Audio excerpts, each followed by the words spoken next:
nous allons voir dans cette leçon le sélecteur de couleurs, un sélecteur absolument essentiel puisque c'est avec lui que vous choisirez vos couleurs, donc nul doute que vous aurez souvent affaire à lui. Donc on va ouvrir le fichier d'exemple, sélection-couleur, voilà, et on va juste commencer par l'ouvrir, le sélecteur de couleurs. Alors vous pouvez y accéder avec le petit carré qui est là. Ce petit carré c'est la couleur d'avant-plan, et vous avez la couleur d'arrière-plan qui est juste en dessous, et vous pouvez les inverser en cliquant sur les deux flèches ou en pressant la touche X sur PC ou sur Macintosh. Donc là je vais modifier la couleur d'avant-plan, c'est-à-dire en cliquant sur le carré du dessus. Donc voilà la fenêtre sélecteur de couleurs qui s'affiche. Elle est par défaut en mode teinte, saturation, luminosité, particulièrement en mode teinte, puisque vous voyez le bouton radio qui est ici activé. J'ai aussi le mode RVB d'accessible, un codage hexadécimal pour mes pages web, si je veux avoir une couleur à entrer dans une page web. J'ai le mode lab et évidemment le mode CMJN pour l'imprimerie. Donc quand je veux changer la couleur, je n'ai qu'à glisser en cliquant. Alors j'ai ici l'aperçu de ma couleur. Et j'ai les valeurs qui se convertissent automatiquement dans tous les modes disponibles. Donc vous voyez là toutes les valeurs bouger parce que à chaque fois que je change de couleur, j'ai les conversions en RVB, hexadécimal, lab et CMJN qui s'opèrent. Donc en fait quand je suis en mode teinte, si je varie de gauche à droite, je ne varie pas la teinte mais seulement la saturation, parce que je passe du gris à la saturation maximale pour une teinte donnée. De bas en haut, j'ai la luminosité, c'est-à-dire tout en bas luminosité 0%, je suis donc en noir, et donc ensuite tout en haut j'ai luminosité 100% et j'ai donc la couleur qui correspond à une luminosité 100% et une teinte correspondante à 207 degrés par exemple. Si je vais tout en haut à gauche, je n'ai aucune saturation et une luminosité maximale et j'ai donc un blanc pur. Donc je peux changer ces modes, par exemple cliquer sur saturation et là c'est l'inverse. J'ai de gauche à droite la teinte et de haut en bas la luminosité. Et j'ai ici la saturation qui était restée sur 0 et que je peux rétablir en utilisant cette glissière là, cette glissière verticale, comme ceci. Alors je pouvais faire pareil d'ailleurs dans les teintes, pour choisir une nouvelle teinte. Et j'ai pareil dans luminosité, c'est-à-dire que ici de bas en haut la luminosité, de gauche à droite les teintes, et maintenant de haut en bas la saturation.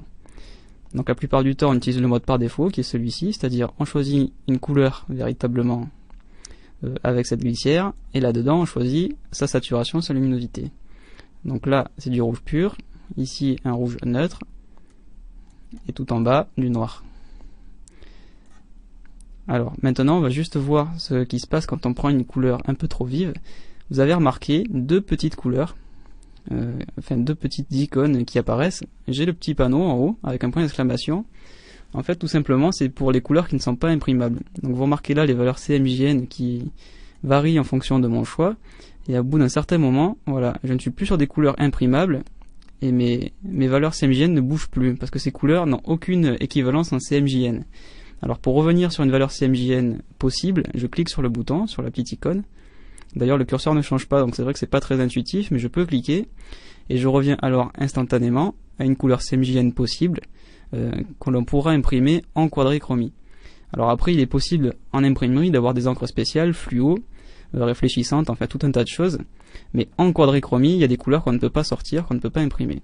Et il reste encore une petite icône, c'est le petit carré qui est là, et qui permet en fait de faire correspondre cette couleur à une couleur WebSafe. Alors c'est une grille de couleurs, le WebSafe, qui permet de s'assurer que les couleurs s'afficheront de la même façon dans tous les navigateurs du marché, en tout cas dans tous les navigateurs qui supportent le WebSafe. Alors aujourd'hui de nos jours c'est plus très utile, mais Photoshop va quand même vous l'indiquer, donc je vous donne l'explication. C'est le petit carré qui est là. Alors on va maintenant voir la bibliothèque de couleurs, c'est un autre mode du sélecteur de couleurs. Alors par défaut on a du Pantone. Le système Pantone il est très utilisé en imprimerie.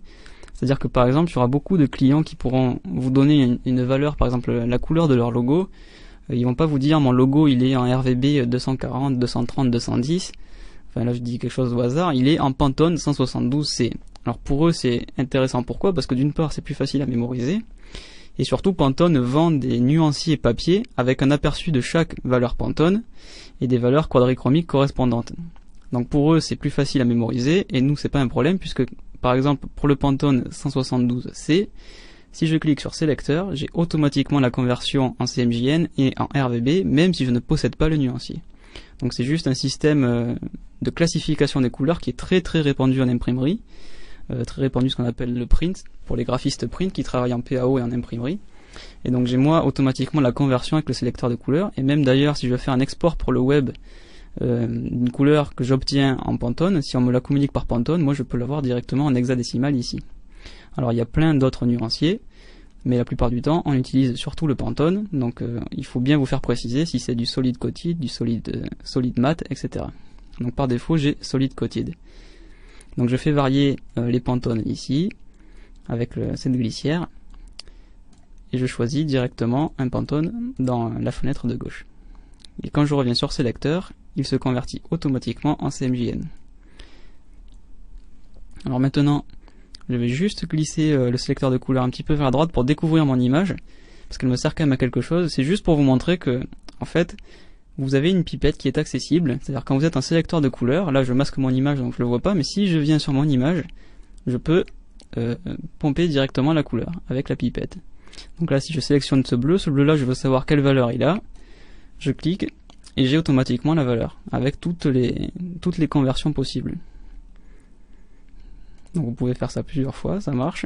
Vous avez la conversion à tous les coups et vous pouvez avoir le code hexadécimal pour le web. Alors si vous voulez une websave d'ailleurs, si vous voulez n'avoir que des couleurs websave, vous avez ici la case à cocher, voilà, qui ne vous donne que des couleurs websave. Alors du coup il y en a beaucoup moins, c'est pour ça que c'est plus très intéressant de les utiliser, puisqu'aujourd'hui les navigateurs sont capables d'afficher des images avec beaucoup plus de couleurs que les couleurs websave. Alors, vous savez maintenant utiliser le sélecteur de couleurs et la bibliothèque de couleurs.